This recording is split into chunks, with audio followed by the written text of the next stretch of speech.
Ya pemirsa, bagi Anda pegawai negeri sipil atau PNS mungkin deg-degan ya mendengarkan informasi seputar sistem gaji PNS yang rencananya akan diubah menjadi single system salary begitu ya, single salary system. Nah, jangan tegang karena sebetulnya aturan ini ditujukan untuk membuat hari tua PNS lebih sejahtera. Namun sebetulnya aturan ini juga masih terus digodok, lalu seperti apa sistemnya sejauh ini kita akan simak dalam gaji single salary PNS untung atau buntung.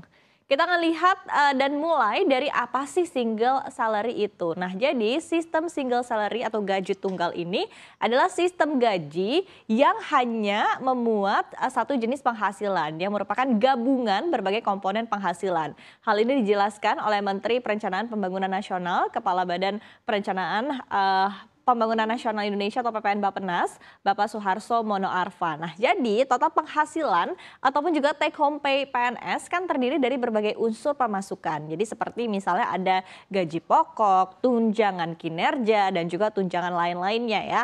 Nah, dengan sistem single salary ini, jadi semuanya akan dilebur atau akan digabungkan menjadi satu. Menteri PAN-RB Abdullah Azwar Anas mengatakan besaran gajinya akan berasal dari penyatuan berbagai komponen yang selama ini terpisah seperti tunjangan perjalanan dinas dan juga lain-lain. Jadi ia menyebutkan nantinya akan diatur oleh PP, tapi ini misal tidak ada perjalanan dinas ABCD honor-honor begitu. Jadi artinya memang digabungkan menjadi satu. Itu tadi yang disampaikan oleh Menteri PAN-RB. Nah, kemudian senada juga Menteri PPN dan juga Kepala Bappenas Suharso Mono Arfa menyebutkan single salary itu juga termasuk bagian dari asuransi kesehatan kemudian hari tua nanti ya. Jadi semua ini akan jadi satu di dalam perhitungan single salary. Ia juga menyebutkan jadi diharapkannya dengan penerapan single salary ini kedepannya pensiunan PNS ini akan lebih sejahtera. Karena saat ini pensiunan PNS cenderung tidak memiliki daya beli yang kuat. Kemudian kita akan lihat next slide. Jadi seperti apa sih sebetulnya perhitungan dari sistem single salary ini? Jadi kita lihat ya, dikutip dari Civil Apparatus Policy Brief Badan Kepegawaian Negara atau BKN, single salary sistem untuk PNS ini terdiri atas unsur jabatan atau gaji dan juga tunjangan kinerja dan juga kemahalan dan juga sistem grading atau pemeringkatan terhadap nilai atau harga jabatan ya. Jadi ada unsur-unsur ini yang disebutkan untuk menentukan besaran gaji di beberapa jenis jabatan PNS. Nah, nantinya untuk sistem grading sendiri akan menunjukkan posisi, beban kerja, dan juga tanggung jawab serta resiko dari pekerjaan. Nah, nanti ini akan menentukan, akan dibagi juga menjadi beberapa tahapan dengan nilai rupiah yang berbeda. Jadi ini akan menentukan ya nanti besarannya seperti apa.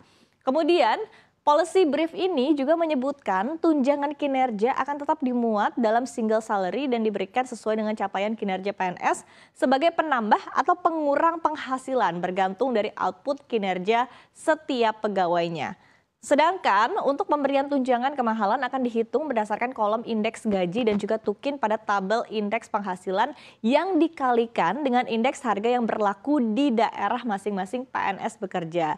Jadi mungkin kalau misalnya masih ada yang bingung wajar ya, karena sekali lagi aturan saat ini juga tengah digodok sehingga ini juga baru bersifat kisi-kisi saja dan tentu nanti kita akan pantau seperti apa aturannya nanti ketika sudah disahkan. Nextnya kita lihat ya. Jadi sebetulnya sistem penggajian tunggal ini juga sempat dilontarkan oleh Menteri Keuangan Republik Indonesia, Ibu Sri Mulyani pada tahun 2019 silam. Nah, meskipun ia menekankan sebetulnya bahwa aturan ini tuh harus betul-betul dikaji agar tidak merugikan APBN dan juga harus dilakukan pelan-pelan bertahap sehingga tidak memberikan shock terhadap APBN ya. Karena memang ada sejumlah contohnya di negara lain yang akhirnya membuat anggaran negara ini shock begitu dengan perubahan yang terlalu cepat. Jadi sekali lagi ditekankan bahwa ini harus perlahan dan juga harus pelan-pelan.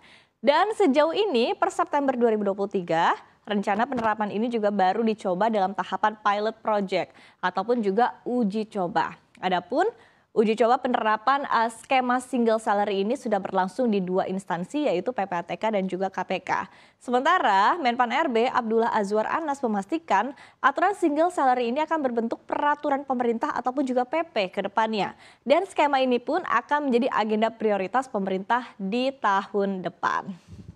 Nah, jadi Bagi Anda, pegawai negeri sipil, setelah mendengarkan ya kurang lebih konsep single salary ini, seperti apa tanggapan Anda? Setujukah? Karena balik lagi ya, ini bukan menghilangkan komponen penghasilan yang sudah ada, namun lebih ke dalam bentuk penggabungan. Sehingga harapannya nanti ke depannya akan mempermudah ya perhitungan gaji saat ini dan juga tentunya di saat nanti pensiun. Namun untuk menghitung apakah dengan sistem single salary ini PNS atau akan untung ataupun juga buntung, tentu kita akan cek bersama dengan aturan resminya ketika nanti PP-nya sudah dikeluarkan. Pak izin. Kalau semua orang anggaran dipotong ya pasti semuanya nggak setuju. Itu normal.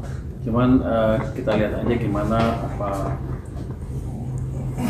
Kalau mereka mau bangun daerahnya kan harusnya dari dulu udah bagus semuanya, nggak ada yang hilang sana sini. Tapi salah satu concern adalah di sana adalah banyak melesetnya.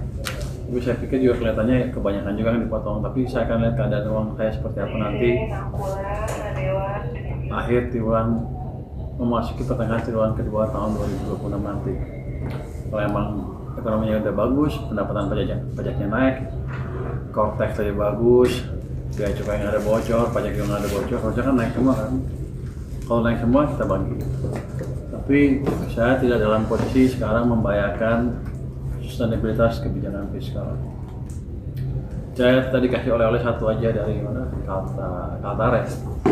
Dia bilang tempatnya nggak ada jembatan, sehingga warganya banyak ke Malaysia.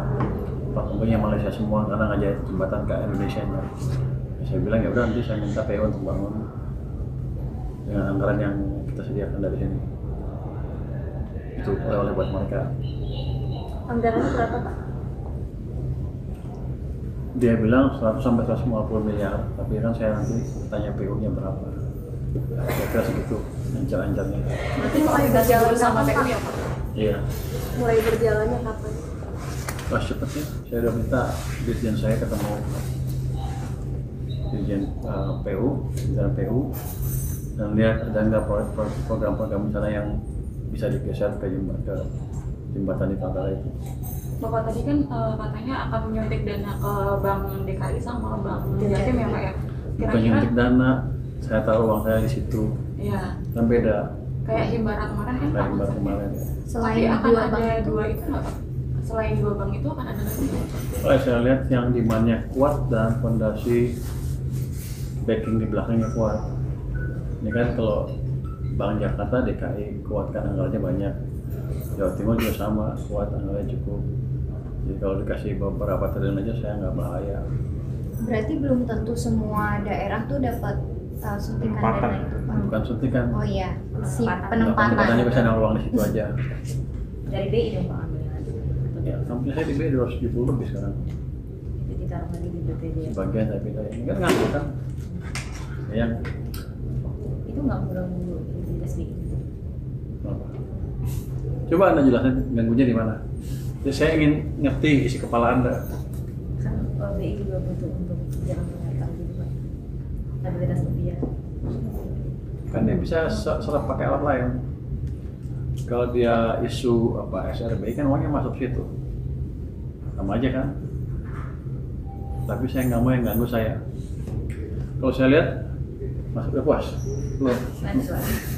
Apa lagi? Enggak usah lanjut. Udah puas belum? Ya. Jadi nggak akan ganggu bank sentral itu beda.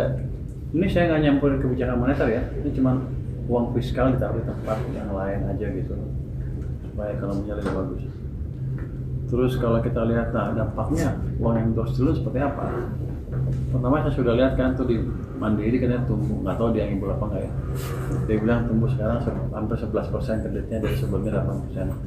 Jadi ada pick up kan ke atas renang, itu bagus. Dan saya baru lihat kemarin data pertumbuhan base money yang saya incar-incar itu udah sekitar 13% dari sekitar 0. Jadi harusnya